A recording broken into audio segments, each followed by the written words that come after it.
Okay, back to the story.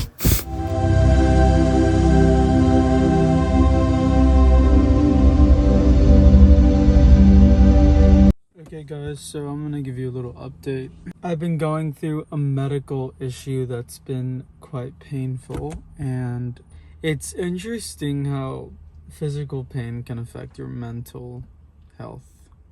In the sense that, like, if you're physically uncomfortable or, in pain, at least my brain almost convinces itself that it deserves it. And then it starts spiraling with reasons why. But I've been trying to ground myself. Life has been hectic lately. I've been going through a breakup. School's been kind of hectic. Anyways, I wrote this short story. It was really healing for me to write it, so it's pretty personal. And I hope you guys can relate, and I hope you guys like it. Say good morning! Say good morning! Ah! Ah! Say good morning! Ah! Ah!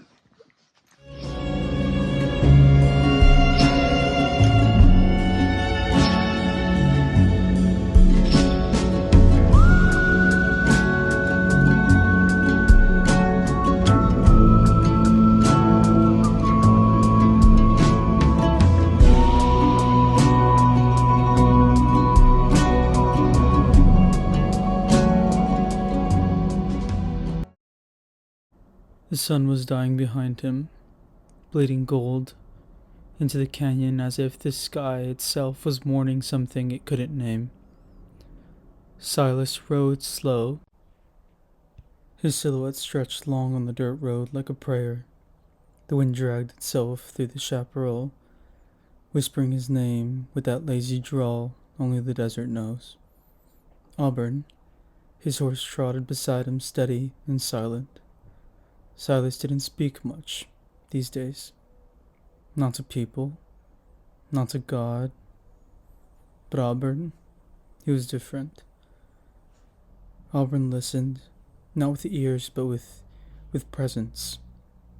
With that gentle way he would turn his head as if reading the thoughts before Silas could shape them. He dismounted as they reached the edge of the cliff. The ocean opened before them, vast and heaving, its surface breaking into moonlight. He didn't set up camp.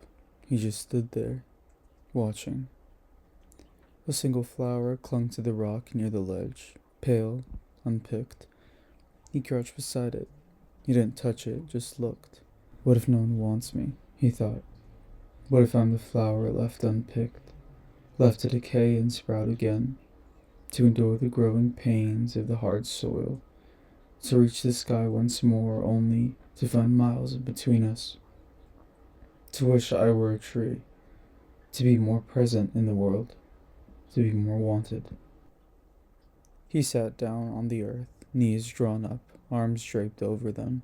Auburn lowered his head beside him. Silas let his thoughts wander. He remembered another kind of stillness, a night when the world held its breath, and for once he didn't feel so alone. A night when Esther had looked at him like he was something rare, something worth stopping for.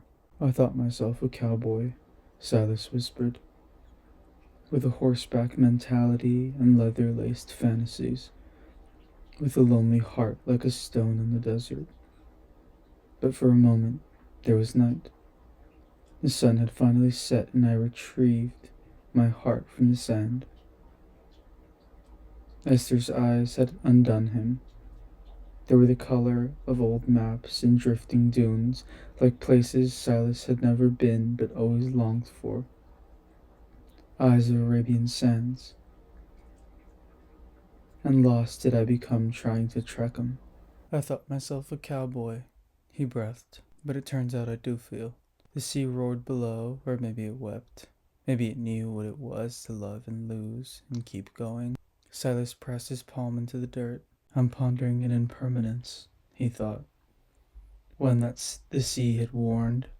I'm pondering a fear I have that I'll turn to the pillow beside me and greet only an imprint. That I'll kiss a broken wall, shattered by disbelief. Is love really that lasting? Or does it flee like the scent of spring flora? Do the stars lie when telling romances of pasts? Or does love sway like the clouds, to and fro, here and there, and in love and in absence of? The wind shifted. Auburn stirred beside him, ears twitching. Then, and Silas would never be able to explain this, Auburn spoke. Not in words per se, not really, but in something older than language, a feeling that bloomed in Silas's chest. You're not broken, Silas, the horse seemed to say. You're just aching in the places where love lived. Silas didn't move, didn't breathe. You keep trying to ride away from pain like it's fire on your heels, Auburn said. But some pain isn't meant to outrun. Some pain is meant to be carried until it teaches you where your tenderness lives. You gave your heart, that was brave. You're hurting, and that's human. But you're still here, and I'm still with you. Silas cried right here, on the edge of the world, in the presence of a horse who was more than a companion, more than a creature, something ancient, sacred, and quietly divine. He cried for Esther, for himself, for the boys who grew up thinking they have to be stone. And Auburn stood beside him, like all the softer men Silas had come to know in life, the ones who didn't fear fragility, the ones who taught him that masculinity wasn't about silence, but about showing up, about staying. Your heart will love again, Auburn whispered through the hush of the cliff, not because you force it to, but because it's yours, and it was built to bloom. When the sun rose, Silas didn't feel healed, but he felt held. And that was enough to ride again, to a place he doesn't know, at least not yet, but soon will. A place that doesn't feel like salt water to a healing wound. Perhaps happiness is the word.